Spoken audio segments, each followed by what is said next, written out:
Why? Why me? Why, Lord? Why? I can't believe it. I got my first betting week going 0 for 5 before I got my first betting week going 5-0. What a disappointment. Last week, upsets were aplenty. A bunch of ridiculous stuff happened. It just wasn't my Sunday. It's like that sometimes. Well, on to week 5, I guess.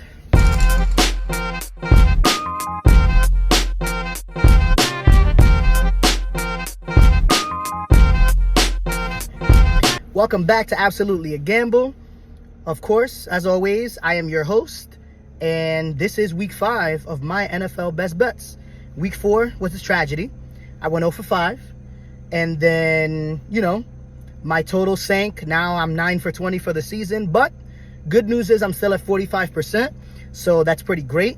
The industry average is around 50, so I'm going to try to see if I can keep myself afloat and, cruise for the rest of this season. First bet on the board is Vikings versus Jets. They play each other Sunday morning in London. So, Eastern Standard Time, my time, I'll be up at 9 o'clock in the morning, putting in a parlay, putting in a couple bets and things like that. And one of the bets that I'll be putting in is Vikings money line. The Vikings are undefeated. The Jets are not a good team. They don't look like a good team. They look terrible situationally. When defenses harass Aaron Rodgers, we get reminded that Aaron Rodgers is 40 years old. He's not a mobile quarterback. He's not a guy who will be able to extend the play and, make things happen all year. He had that one good game against the Patriots. But aside from that, it's going to be tough sledding for Aaron Rodgers. So I'm not expecting the Jets to have a fighting chance against this Minnesota team. I think Kevin O'Connell will have these boys ready, firing on all cylinders. And of course, it's the Sam Darnold revenge game. Sam Darnold is going to play the Jets, the team that initially drafted him, put him in a bunch of terrible situations, and now that he's in a great situation, he's in a prime position to thrive. So Vikings money line. Next, we got the Buffalo Bills visiting the Houston Texans in Houston. I think that the Bills got embarrassed last game against the Ravens. They'll be getting a couple of their linebackers back, so hopefully that helps them in the run game. Cam Akers is in line to start again if the two backs in front of him don't practice, and they didn't practice today. So I'm not expecting them to play. If they do play, then Houston might have a better chance. But I'm expecting the Buffalo Bills to come out swinging, to come out trying to prove a point, and to get back to, dominating, because I think the Ravens kind of beat them at their own game. They out-muscled them in the trenches, and they ended up getting blown out because of it. But this game, I can see it as a really good bounce-back game. So Buffalo Bills money line is my second bet of the week. Speaking of the Baltimore Ravens, we have the Baltimore Ravens playing the Cincinnati Bengals this weekend.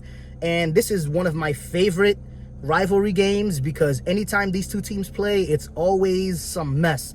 It's always like some wild plays. It's always players getting each other's faces. Like, these two teams legitimately do not like each other.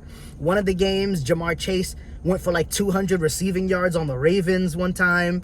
There was another game where during Lamar Jackson's MVP season, where he hit that double spin move when he was out in the open field. So, like, these games are always crazy. And because of that, the point total is very high. It's set at 50.5 right now. And I think that this game has a really good chance to go over that. I think that Joe Burrow is just now starting to get into a rhythm. So I think that, he'll be slinging the ball all over the field. And I think that, Lamar and the Ravens, they're starting to get their run game, working. And they're starting to pair that with the play action game. So I think that points are going to come, and they're going to come very easy in this game. I think both defenses are missing, a little bit on the back end. And I think that these two offenses are very high-powered and very electric. So I'm expecting a shootout over 50.5 total points. Next bet we have is the 49ers playing the Arizona Cardinals. The Arizona Cardinals defense is still not that good. They don't really have that much talent.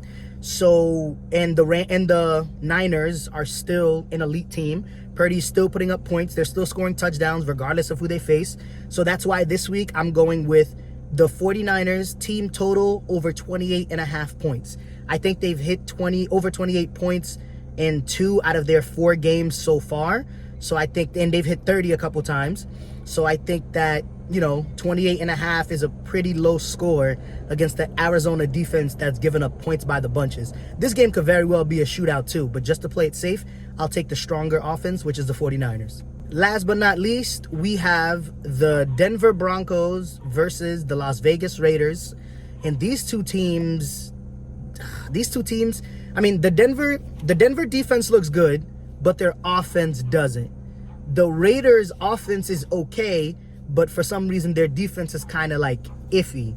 So I think that the Denver defense will do enough to slow down the Oakland Raiders offense, and I think that the Denver offense will probably end up shooting itself in the foot, not really making that many plays, not really getting that much done, and they have to face possibly Max Crosby, and Max Crosby is a game record on his own. So I'm expecting this to be one of those low-scoring games where there's a whole bunch of field goals, and that's why I'm going with the point total, the game point total, under 36.5.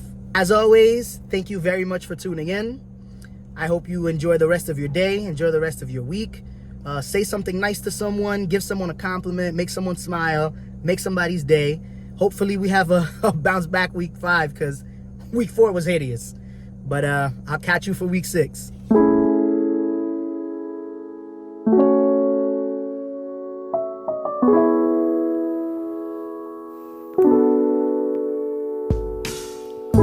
Golden trees, golden leaves.